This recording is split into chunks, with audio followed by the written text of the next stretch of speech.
I know many of you are struggling with having to read labels and not only avoid foods that contain your allergen, but also foods that say may contain traces of allergen. For food allergy moms, navigating these vague warnings can feel like playing food roulette with our kids' safety. But what if you didn't have to live in fear of every may contain label?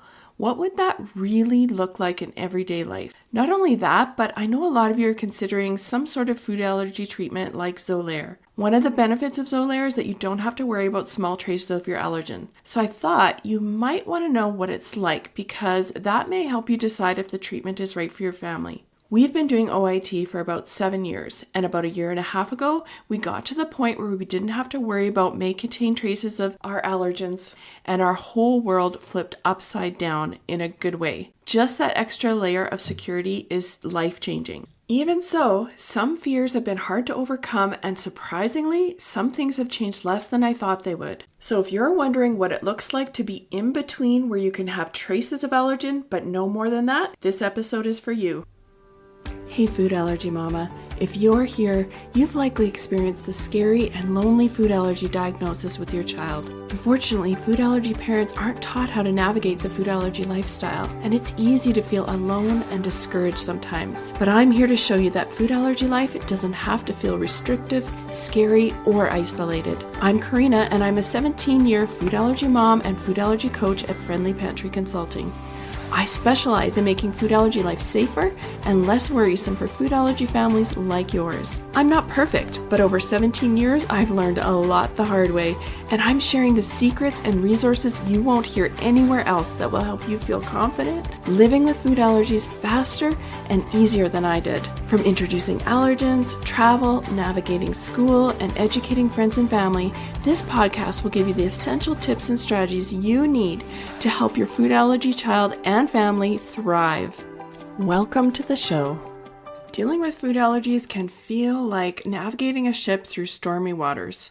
As a food allergy mom, you're the captain, doing everything you can to steer your child towards safety. You're running all over the deck, trying to see where to go, and running back to the helm to steer the boat. But sometimes the storm is overwhelming. The fear of a reaction, the anxiety of life with allergies, and the pressure of getting it right. Now imagine trying to navigate that storm without a map or compass. You're relying on your instincts, but the winds are strong and the waves are unpredictable. You can't see clearly and every decision feels like a risk. But getting help from a trusted mentor is like getting that map and compass. They guide you through the storm, showing you the safe pathways you couldn't see on your own. They help you understand where the danger zones are and where you can sail with confidence. Now, you don't have to run so much anymore. Instead, you steer the boat where you want to go without the stress of figuring everything out. Without a mentor's help, you're left guessing in the dark, but with it, you can navigate the waters with knowledge and assurance, knowing that you're making the best decisions for your child. Just like every great captain relies on a crew, moms don't have to face food allergies alone. I hope that this podcast helps be that compass and map for you. And if you want and need deeper support, I've created workshops and templates that will help you get through many of the storms of food allergy life so that you can use the safe pathways and avoid the danger zones. Go to the show notes to get information on all of the powerful food allergy support I offer so you can feel confident without learning the hard way all the time. You don't have to do this alone. So ever since my daughters were diagnosed with food allergies, we would strictly avoid anything with may contain traces of their allergens. So yes, I have 2 daughters, and yes, both of them had food allergies, one to milk and eggs, and the other to peanuts and tree nuts and a gluten intolerance. My oldest daughter, who had the milk and egg allergies, luckily outgrew them. So what I'm talking about in this episode is my daughter with the peanut and tree nut allergies and gluten intolerance, and specifically the peanut and tree nut allergies because those are the ones where we had to avoid may contains in the first place. So we lived for many years having to avoid may contain statements, and this is what I base all of the strategies I teach in all of my workshops and templates on. But as I mentioned, about 1.5 years ago, we got to the point in our OIT journey where my daughter can now eat foods that say may contain traces. Right now in the world of food allergy, there are some really exciting treatments like Xolair, OIT, and TIP. And these treatments don't necessarily come easy. What I mean by that is with, for example, Xolair, you need to give your child an injection every 2 to 4 weeks, and that can be difficult for both you and your child. The level of protection is basically that you can hopefully ingest traces of allergen, but you can't actually eat the allergen. And OIT, which is what we've done, is a long process with many ups and downs.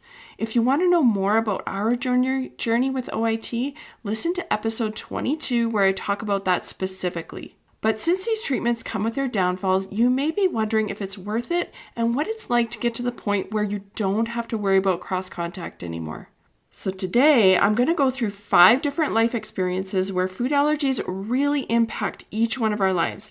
And I'm going to tell you how being able to eat foods that may contain allergen statements has changed the experience for us. I hope that this gives you the information you need to see if these treatments are worth it for your family. Let's start with grocery shopping. I know as a food allergy mama, grocery shopping can take a long time, and it can feel super overwhelming in the beginning because of all the label reading and how so many products don't work for your allergies. Let's be honest, it can feel demoralizing to shop with food allergies. So now that we may contain traces of allergen statements, it feels like a whole new world.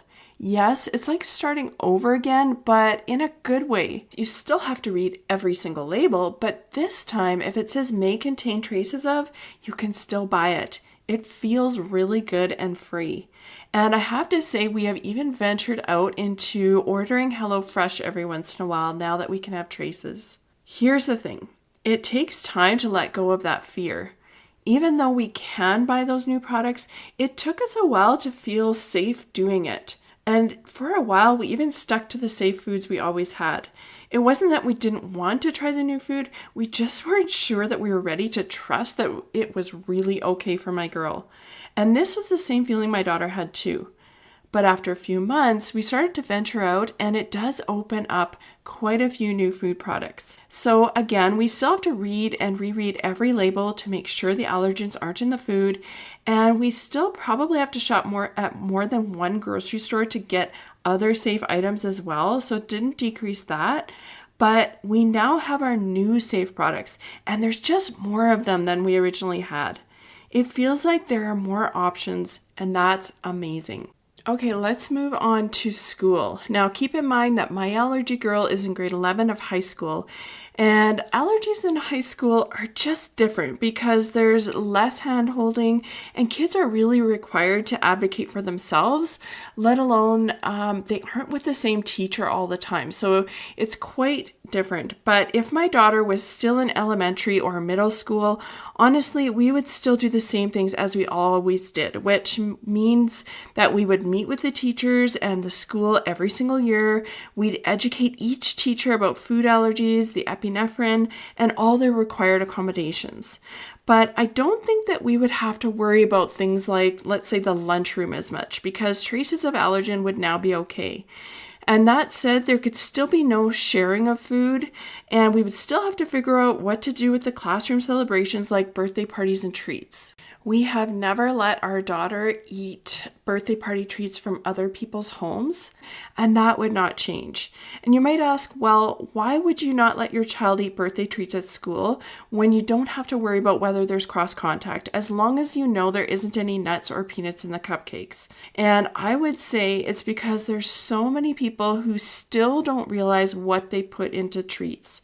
So for example, they may not actually put peanut butter in the treat, but they might still put Nutella in there, not realizing that Nutella is actually made with hazelnuts, which is a tree nut and is one of my daughter's biggest allergies. Or consider the same for dairy allergies. Sometimes people forget themselves. For example, they may not actually put milk in the cake, but they may use butter, forgetting that butter is actually made from milk. So there's just too many mistakes that can and do get made. So many reactions I've heard of are people eating food that they thought was safe.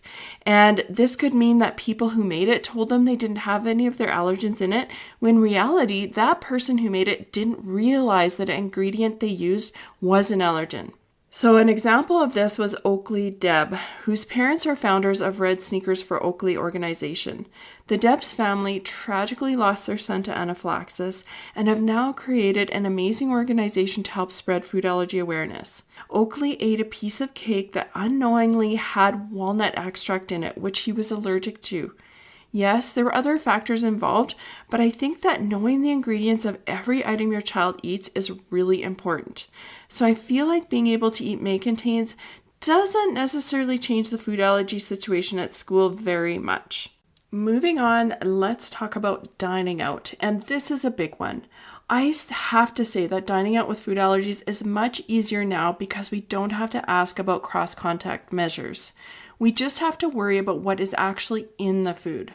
So yes, we still have to talk to the staff, but we have fewer questions to ask and we feel more confident.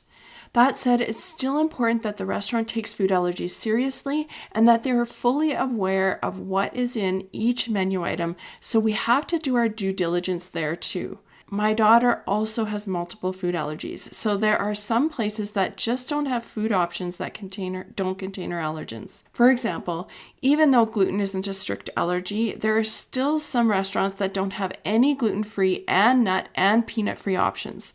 So this rules out a lot of restaurants. So there's freedom because we don't have to worry so much about cross-contact, but there's still the issue of whether the restaurant actually has food options that don't contain our allergens.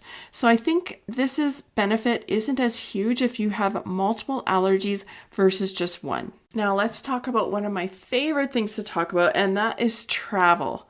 The biggest change that comes to travel is being able to dine out more easily. As mentioned earlier, we still need to do a lot of research and cook a lot of our own food because some places simply don't have food that is fully allergen-free for all the different allergens my daughter has. So we still do our research, we still bring a lot of our own food because it's easier in some cases, and it also saves a lot of money. That's another point that I want to make. We can save a lot of money by cooking ourselves on vacation, so we will still cook our food in some situations. When it comes to flying, we still ask to board early and wipe down plane seats. Technically, we may be able to skip this because she can handle traces of allergens, but we still feel like it's important because, number one, we want to be extra careful on flights since we're far away from medical help, and number two, it feels like it helps to wipe away not only the allergen, but viruses and germs so that we stay healthy on our trip. Other than that, we do a lot of the same things that we used to do while we're traveling, and restaurant research is still important to make sure that we find those safe options that can cater to all of her allergies, just like I mentioned when I was talking about dining out. Moving on to social events. Now, I have to say that social events are probably the least impacted by the ability to have may contains. Now, my daughter could technically eat food from other people's homes, and we wouldn't have to worry about cross contact, and she does do that now. But even so, we still have to verify the ingredients in everything. So potlucks and big events with barbecues are still really hard. Even if we tell the person who's cooking about her allergies and they're good about accommodating, it can still be easy to miss allergens on labels, especially if they're not used to reading labels. So I still get them to send me ingredient lists and pictures of the labels if they're cooking for my girl. And because we have multiple food restrictions, it can also be hard for the host to know what to make that's going to fit her requirements. So that means we still bring food that's safe, or we give ideas to help the host as much as possible. Okay, friends, I hope that this episode has given you an idea of what it's like to live in the in-between stage, where you don't have to worry about may contain traces of allergen, but you still have to worry about the main ingredients in every single food item. What do you think? Was it helpful? Let me know your thoughts. Send me a DM over on Instagram at Friendly Pantry. I love hearing from you. And if you found this episode helpful, please leave a 5-star review so that other food allergy families can find this podcast and get the help they need. Thanks for listening, and bye for now. Before you go, Mama, if you love this episode and want deeper support, head over to friendlypantry.com to see how we can partner together to keep your food allergy child safer and worry less. There's no need for wasting time searching all over Instagram, TikTok, and the web to get the practical knowledge you need for your family. While you're there, grab your free Food Allergy Kids Empowerment Guide or the newly diagnosed checklist today. Topics are not medical advice and are the opinions, views, and property of Friendly Pantry Consulting Incorporated. All rights reserved. Always contact your board-certified allergist, immunologist for health advice.